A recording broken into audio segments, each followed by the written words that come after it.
بسم اللہ الرحمن الرحیم الصلاۃ والسلام علیک یا سیدی یا رسول اللہ وعلی آلک و اصحابک یا سیدی یا حبیب اللہ۔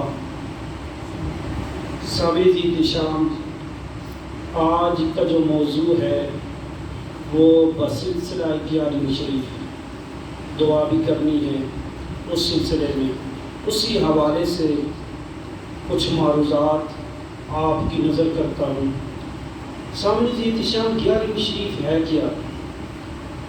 11ویں شریف میں کیا ہوتا ہے یا کیا کرتے تھے؟ 11ویں شریف میں یہی واعظ و نصیحت ہوتی تھی جو ایک دن مخصوص کیا جاتا تھا، چاند کی فلاں ڈیٹ کو یہ دن مخصوص ہے جس میں واعظ و نصیحت ہوگی۔ یہ 11ویں شریف ہے، ایک دن مخصوص کیا جاتا تھا جس میں واعظ و نصیحت کی جاتی ہے۔ اور دیکھیے، ہم فقط آج کل لنگر کھا کر چلے جاتے ہیں یا شیرنی لے کر چلے جاتے ہیں، مقصد ہمارا فوت ہو چکا ہے۔ جس سلسلے میں 11ویں شریف منائی جاتی تھی وہ علماء کی طرز کو اپنانے کے لیے لوگوں کو اکٹھا کیا جاتا تھا، دین کی طرف ملانے کے لیے لوگوں کو اکٹھا کیا جاتا تھا، وہ اولیاء کرام کی تعظیم و توقیر بتانے کے لیے لوگوں کو اکٹھا کیا جاتا تھا، اطیع اللہ اطیع الرسول کو بتانے کے لیے لوگوں کو اکٹھا کیا جاتا تھا۔ مگر آج ہم دور ہو چکے ہیں۔ سامنے احتشام پیروں کے پیر عبدالقادر شاہ جیلانی الحسنی والحسینی آپ کے والد گرامی ہیں۔ آپ جا رہے ہیں، سخت بھوک لگی ہے، نہر کے کنارے آپ ایک خوشہ پھل سیب کھا لیتے ہیں، بھوک کی طرف تھی، کھا لیا، پھر یاد آیا کہ یہ پتہ نہیں کس کا تھا، بغیر پوچھے کھا لیا۔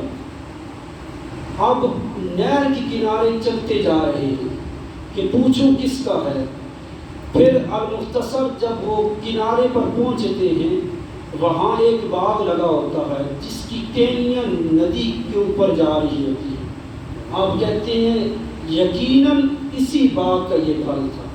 آپ اندر چلے جاتے ہیں، مالک کا پوچھتے ہیں، فلاں مالک ہے، بتاتے ہیں۔ جب آپ پاس جاتے ہیں، عرض کرتے ہیں کہ میں نے آپ کے باغ کا ایک سیب غلطی سے کھا لیا، جان بوجھ کے نہیں، غلطی سے کھا لیا ہے، اس کا جو جرمانہ ہے، جو رقم ہے، جو درہم ہے، جو دینار ہے، آپ لے لیں، مجھے معاف کر دیں۔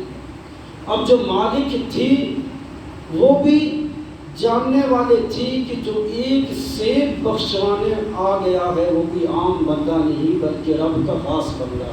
سبحان اللہ۔ سامنے احتشام وہ فرماتے ہیں کہ یہ ایسے نہیں میں معاف کروں گا، اتنے سال اتنی مدت اس باغ کی رکھوالی کرو گے تب یہ معافی ہوگی۔ المختصر وہ رکھوالی بھی کر لیتے، کئی سالوں تک اس باغ کا خیال بھی کرتے، پھر جب وہ وقت مدت پوری ہو جاتی ہے کہتے ہیں اب تو معاف کر دو۔ کہا نہیں، اب ایک اور شرط ہے۔ کہا کیسی شرط ہے؟ کہا میری بیٹی ہے، جوان بیٹی ہے، جو آنکھوں سے اندھی ہے، کانوں سے بہری ہے، زبان سے بول نہیں سکتی، پاؤں سے چل نہیں سکتی، اس سے شادی کرنی ہوگی۔ آپ کہتے ہیں پھر معاف کر دو گے؟ کہا پھر معاف کر دوں گا۔ سبحان اللہ، کہ ایک سیب بخشوانے کے لیے کتنی جدوجہد کرنی پڑی۔ پھر جب ان کے ساتھ نکاح ہو جاتا ہے، شادی ہو جاتی ہے، پہلی رات جب دیکھتی ہیں حسین و جمیل عورت ہے، دیکھ بھی رہی ہے، سن بھی رہی ہے، چل بھی رہی ہے، واپس جاتے ہیں۔ کہاں آپ تو کہہ رہے تھے اندھی ہے، گونگی ہے، بہری ہے، لنگڑی ہے۔ کہا ضرور میں نے کہا تھا، اس لیے کہا تھا کہ اس نے کبھی اپنی آنکھوں سے غیر محرم کو دیکھا نہیں تھا، کانوں سے کبھی غیر محرم کی آواز نہیں سنی تھی، کبھی بازاروں کا رخ نہیں کر کے چلی تھی، اس وجہ سے یہ میں نے کہا کبھی غیر محرم کو سے دیکھا نہیں تھا۔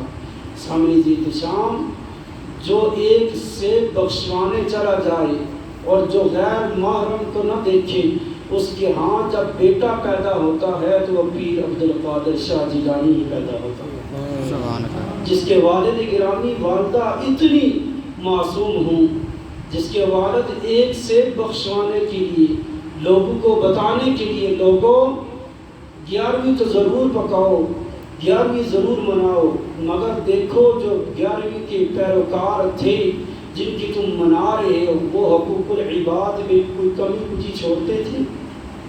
سامعین احتشام، آج ہم زمینوں کی زمینیں ہڑپ کر جاتے ہیں، لوگوں کی زمینیں کھا جاتے ہیں، لوگوں کے حقوق کھا جاتے ہیں، بہنوں بیٹیوں کی زمینیں جائیدادیں کھا جاتے ہیں، اور پھر ہم کہتے ہیں ہم سے بڑا کوئی عاشق رسول نہیں، ہم سے بڑا کوئی نمازی نہیں، ہم سے بڑا کوئی حاجی نہیں۔ سامعین احتشام، آج 11ویں شریف کا یہی میسیج مل رہا ہے کہ کسی کے ساتھ کوئی اس طرح کی زیادتی نہیں کرنی، حقوق العباد کا خیال کرنا ہے، لوگوں کے حقوق کو سلب نہیں کرنا، بلکہ لوگوں کے حقوق لوگوں کے عطا کرنے ہیں۔ سامعین احتشام، یہ دنیا فانی ہے، کچھ سالہ ہے، کچھ چلے گئے، کچھ جانے والے ہیں، پھر سب نے جانا ہے۔ اس وجہ سے اپنے لوگوں کے حقوق کا لازمی خیال کریں کہ یہ کل حقوق العباد اور حقوق اللہ میں فرق یہ ہے، اللہ اپنے حقوق تو معاف کر سکتا ہے، بندوں کے حقوق اللہ نہیں معاف کرتا جب تک وہ بندے معاف نہ کریں۔ اللہ کریم سے دعا ہے، اللہ کریم لوگوں کے حق ادا کرنے کی توفیق و ہمت عطا فرمائے۔ وآخر دعوانا ان الحمد للہ رب العالمین۔